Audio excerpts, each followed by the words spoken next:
that tell stories about people like we're going to recognize today. That's what I like to do. People that have challenged systems, people that have pushed the boundary for something, people that have held themselves to a higher standard than others have and made a really big impact of it. Or people that are just flat out nutty, crazy, positive. I met Chris about 10 plus years ago. Mayor Olga introduced us, and I realized within 10 minutes, and I mean this sincerely, that Natalie was the brains behind the operation. Took me 10 minutes. But seriously, I want to thank the Good Life, Porte's Life, for being the beacon of good news in what is becoming a more cynical and negative press coverage of late. And it's really cool that my mom's here, a previous winner, CEO of North Shore, Jan Wilson, my family, 83-year-old grandmother, and my granddaughter, and my wife and children. So thank you very much. I just have to say, I'm not going to say too much because my motto is do no harm. And I think if I keep talking, I'll do some harm. But yeah, I believed in Chris from that first day he came to my Sunrise Kiwanis in Valparaiso. I've been on his front doorstep from day one for this crazy experiment called life, the Good Life experiment, and I couldn't have been more thrilled. One of the reasons, see, I'm gonna get emotional. My wife told me not to get emotional. Yeah, thank you. But one of the things is, I get this award, but it's because of regional.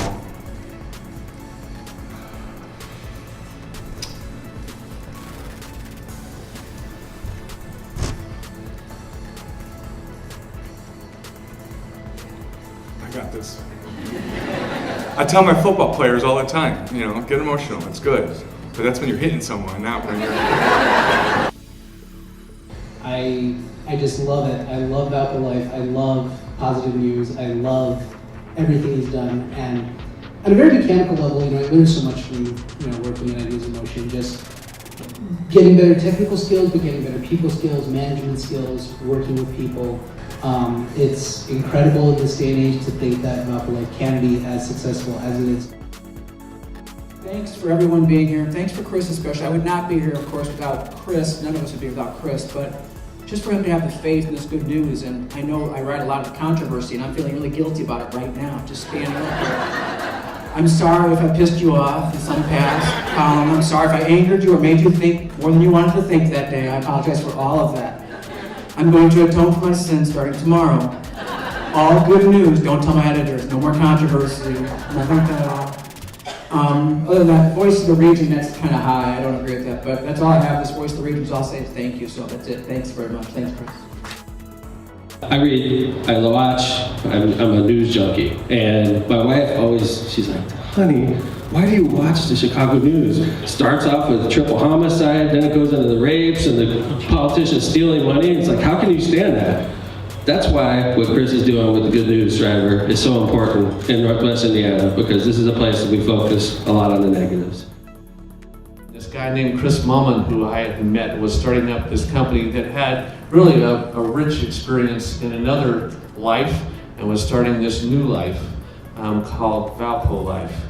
And all the things that he had talked about in 2007, 2008, his vision and his diligence and all the things that I get to experience about once a year on that whiteboard continues to evolve and happen.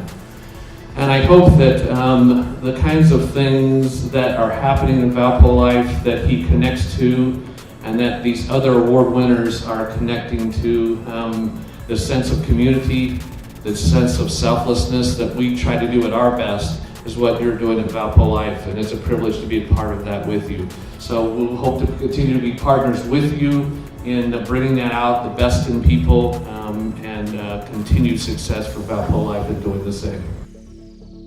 My call to action would be make a choice. Like what you do with your like and your share and your click and your read and your view and your forward and your message and your text, that determines what people provide you in terms of information. So if you want to see more good, like more good, share more good. If you want to see contention and division and derision, share more of that.